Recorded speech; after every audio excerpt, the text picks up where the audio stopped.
আসসালামু আলাইকুম, সবাই কেমন আছেন? অনেক দিন পরে একটা রান্নার ব্লগিং ভিডিও নিয়ে হাজির হয়ে গেলাম। ভিডিওর শুরুতেই আমি কিছু বাজার তুলে নিচ্ছি। এখানে ধনেপাতা, গাজর, কাঁচামরিচ এগুলো ছিল। সব কিছুর দাম অনেক বেশি। বর্তমানে সবজির দামটা আমার কাছে লাগে মাছ মাংসের দামের মতো।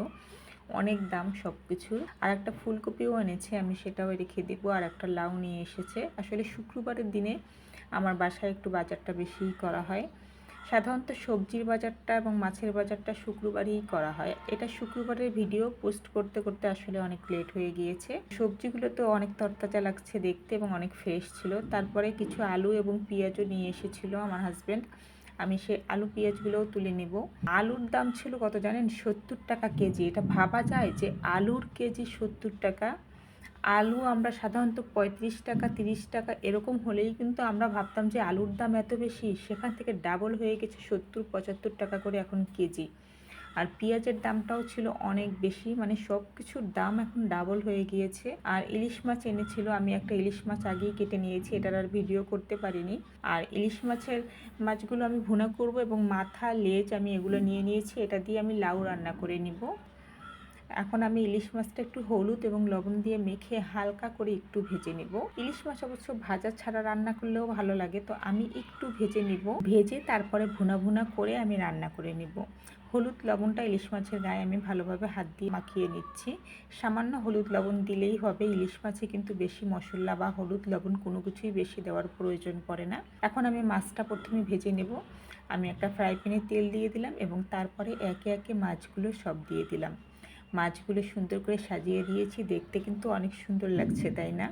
আপনারা কারা কারা ইলিশ মাছ খেতে পছন্দ করেন জানাবেন। আমার কাছে মনে হয় বাংলাদেশের সবাই ইলিশ মাছ খেতে পছন্দ করে, তবে ইলিশ মাছের দামটা এত বেশি আসলে হাতের নাগালের বাইরে থাকে। সবাই চাইলেও খেতে পারে না, আর চাইলেও বড় মাছ কেনাটা আসলে সম্ভব হয় না। যেমন আমি যে মাছটা আজকে রান্না করেছি এটা কিন্তু খুব বেশি বড় সাইজ না, একদম মাঝারি সাইজের একটা মাছ। মাছের এপাশ ওপাশ উল্টিয়ে পুল্টিয়ে আমি হালকা করে একটু ভেজে নিয়েছি। মাছটা ভাজতে আমার 3 থেকে 4 মিনিট সময় লেগেছে, খুব বেশি ভাজিনি, কারণ ভাজলে পরে আমি যেহেতু ভুনা করব, ভুনা করলে খেতে ভালো লাগবে না, এই জন্য হালকা করে ভেজে নিয়েছি। এখন আমি প্রথমে লাউ রান্না করে নিব, পরে আমি ইলিশ মাছটা রান্না করে নিব। আগে আমি ভেজে নিলাম।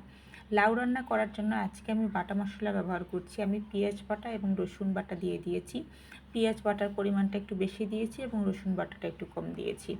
1 থেকে 1.5 মিনিটের মতো এই বাটা মশলাটা ভেজে নিব। তারপরে এতে আমি গুঁড়ো মশলা দিয়ে দিব, হলুদের গুঁড়ো দিব আর মরিচের গুঁড়ো দিয়ে আমি একটু মিশিয়ে তারপরে পানি দিয়ে ভালোভাবে মশলাটা কষিয়ে নেব। আমি একটু এখন লবণ দিয়ে দিলাম, লবণ দিয়ে ভালোভাবে মিশিয়ে নিচ্ছি। এবং তারপরে যে ইলিশ মাছের মাথা এবং ইলিশ মাছের ওটাকে কী বলে, কান্ডা বলে, সেই দুইটা দিয়ে দিয়েছি। মশলার সাথে কষিয়ে নিলে লাউয়ে অনেক সুন্দর একটা ইলিশ মাছের ফ্লেভার আসবে, এ কারণে আমি কষিয়ে নিচ্ছি। লেজ কিন্তু দেইনি ইলিশ মাছের, লেজটা আমি পরেই দিয়ে দেবো, কারণ ভেঙে চুরে গেলে লাউ একদম কাটা কাটা হয়ে যাবে, তখন ভালো লাগবে না। একটু পানি দিয়ে ভালোভাবে মশলাটা কষিয়ে নেব। আমি একটু পানি দিয়ে দিয়েছি এবং এই মশলাটা কিন্তু আমি দুবার কষিয়ে নেব। আমি যে কোনো তরকারি রান্না করার ক্ষেত্রে মশলা সবসময় দুবার কষিয়ে নিই। আসলে একবার দেখানো হয়েছে আর একবার দেখাইনি। আজকে আমি কি কি রান্না করব, লাউ আর ইলিশ মাছের মাথা রান্না করে নিব একসাথে। তারপরে আমি লাউয়ের যে খোসাটা ছিঁড়ে নিয়েছি, লাউটা খুব কচি ছিল, সেই খোসাটাও ভাজি করে নেব এবং ইলিশ মাছ ভুনা করে নেব। এই 3 পদের তরকারি আজকে দুপুরের জন্য রান্না করে নেব। আসলে এটা আজকের না, এটা গত শুক্রবারের রান্না ছিল। পানিটা বলক আসার পরে কিন্তু আমি লাউ দিয়ে দিয়েছি, তারপরে একটু লবণ দিয়ে দিলাম। লবণ দিয়ে ভালো মতো মিশিয়ে নিচ্ছি এবং ঢাকনা দিয়ে ঢেকে রেখে দেব। আর এই চুলায় আমি পেঁয়াজ এবং কাঁচামরিচ এবং রসুন দিয়ে দিয়েছি, একটু ভেজে নিচ্ছি এবং তারপর একটু হলুদের গুঁড়ো দিলাম। এখানে আমি লাউয়ের খোসাটা ভাজি করে নেব।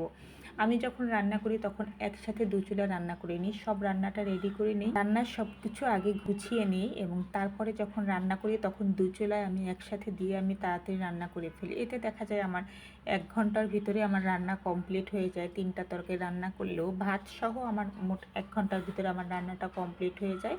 আগে এই কারণে আমি একটু ভালোভাবে গুছিয়ে নিই। আমি এখানে পেঁয়াজের সাথে লাউয়ের খোসাগুলো ভালোভাবে নেড়েচেড়ে মিশিয়ে নিয়েছি এবং ঢাকনা দিয়ে ঢেকে আমি এটাকে রান্না করে নেব। আমি লাউয়ের খোসায় কিন্তু কোনো পানি ব্যবহার করব না, পানি ছাড়াই রান্না করব। এখানে লাউটা প্রায় 10 মিনিট রান্না করে নিয়েছি। এখন ইলিশ মাছের লেজ আর ওই যে কান্ডা ছিল সেটা আমি দিয়ে দিলাম, দিয়ে লাউয়ের সাথে মিশিয়ে দেবো। আর 10 থেকে 12 মিনিট রান্না করলেই কিন্তু লাউটা রান্না হয়ে যাবে। আমি ঢাকনা দিয়ে ঢেকে দেবো আবারও লাউটা এবং কিছুক্ষণ পরে আবারও ফেরত আসবো। আর এই পাশে লাউয়ের খোসাটা প্রায় রান্না হয়ে এসেছে। আমি মাঝখানে কিন্তু আরও একবার নেড়ে চেড়ে দিয়েছি। তেলটা মনে হচ্ছে একটু বেশি হয়েছে। যখন বাটিতে নিব তখন তেলটা একটু ছেঁকে ছেঁকে নিতে হবে। মাঝে মাঝে ভুলবশত তেল বেশি পড়ে যায় রান্না। লাউয়ের খোসাটা একদম সিদ্ধ হয়ে গিয়েছে, 10 মিনিটের ভিতরেই কিন্তু লাউয়ের খোসাটা আমার রান্না হয়ে গিয়েছে। আমি ঢাকনা দিয়ে ঢেকে নিয়েছি এবং চুলাটাও বন্ধ করে দিয়েছি। আর এই পাশে লাউটাও রান্না হয়ে এসেছে। এখন একটু ধনেপাতা দিয়ে দেবো। যদিও ইলিশ মাছ দিয়ে রান্না করলে লাউতে ধনেপাতা না দিলেও চলে। অনেক শব্দ হচ্ছে, আসলে কিছুই করার নেই, সারাদিনই আমার বাসার আশপাশে অনেক শব্দ হয়। আমি ধনেপাতাটা দিয়ে দিলাম এবং দিয়ে উপর দিয়ে এবার একটু নেড়েচেড়ে মিশিয়ে নিব। আর লাউতে ধনেপাতা দিলে অনেক সুন্দর একটা ফ্লেভার আসে। আমি যা বলছিলাম যে ইলিশ মাছ দিয়ে রান্না করলে ধনেপাতা না দিলেও লাউটা ভালো লাগে খেতে। তারপরে যেহেতু বাসায় ধনেপাতা ছিল এ কারণে আমি দিয়ে দিয়েছি। ধনেপাতা দিয়ে ভালো মতো মিশিয়ে নিলাম। এখন জাস্ট আর 1 থেকে 1.5 মিনিটের মতো রান্না করলেই কিন্তু লাউ রান্না হয়ে যাবে। বাকি রইল শুধু ইলিশ মাছ ভুনা করাটা। এখন এরপরে আমি ইলিশ মাছ ভুনাও করে নিব। আমি নেড়েচেড়ে মিশিয়ে নিয়েছি এবং ঢাকনা দিয়ে ঢেকে আর একটু রান্না করে নিব, তাহলেই কমপ্লিট। এখন হলো ইলিশ মাছ রান্না করে নিব। ইলিশ মাছ ভাজা যে তেলটা ছিল সেই তেলটা আমি একটা কড়াইতে দিয়ে দিলাম এবং এরপরে পেঁয়াজ কুচি দিয়ে দিয়েছি। পেঁয়াজটা ভালো মতো ভেজে নেব। পেঁয়াজটা ভাজা হয়ে গেলে আমি একটু বাটা মশলা দিয়ে দেবো। একটু পেঁয়াজ বাটা, একটু রসুন বাটা এবং আদা বাটা, এটা কিন্তু একসাথে মিশিয়ে আমি ব্লেন্ড করে নিয়েছি। 2 চামচের মতো সব মিলিয়ে আমি দিয়ে দিয়েছি। তারপরে আমি আরও একটু ভেজে নেব এই মশলাটা, বাটা মশলাটা, এবং ভেজে নেওয়ার পরে আমি গুঁড়া মশলা এতে অ্যাড করে দিব। এখানে আমি হলুদের গুঁড়া এবং মরিচের গুঁড়া দেবো। সব মশলাই দেবো, অল্প অল্প করে একটু একটু করে দিয়ে দেবো। তো আমি 1 মিনিটের মতো বাটা মশলাটা ভেজে নিয়েছি। এখন আমি গুঁড়া মশলাটা দিয়ে দিব। হলুদের গুঁড়া প্রথমে দিয়ে দিলাম, এরপরে দিয়ে দেবো মরিচের গুঁড়ো। ভালোভাবে মিশিয়ে নিলাম। তারপরে আরও একটু ধনিয়ার গুঁড়া এবং একটু জিরার গুঁড়া দিয়ে দিব। ইলিশ মাছে খুব বেশি মশলা দেওয়ার প্রয়োজন পড়ে না, খুব কম দিলেই ভালো লাগে বরঞ্চ খেতে আরও। এখন আমি পানি দিয়ে মশলাটা ভালোভাবে কষিয়ে নিব। মশলাটা 2 বার কষিয়ে নিব। একবার হয়তো বা ভিডিওতে দেখাবো, আসলে বেশি দেখাতে গেলে ভিডিওটা অনেক বড় হয়ে যাবে। এ কারণে আমি অল্প অল্প করে দেখাচ্ছি, যেহেতু 3টি রান্নার ভিডিও একসাথে পোস্ট করছি। তো এই কারণে একটু কম কম করে সব কিছু দেখাচ্ছি, বাজার সহ দেখাচ্ছি। এইতেই কিন্তু ভিডিওটা অনেক বড় হয়ে যাবে।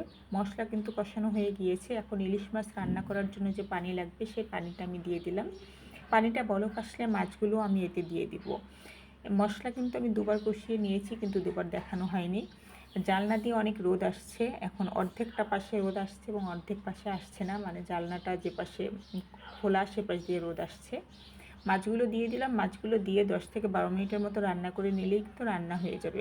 ঢাকনা দিয়ে ঢেকে আমি কিছুক্ষণ রান্না করে নিয়েছিলাম। তারপরে আমি একটু এসে একটু নেড়ে চেড়ে দিলাম, একটু উল্টিয়ে পুল্টিয়ে দিব।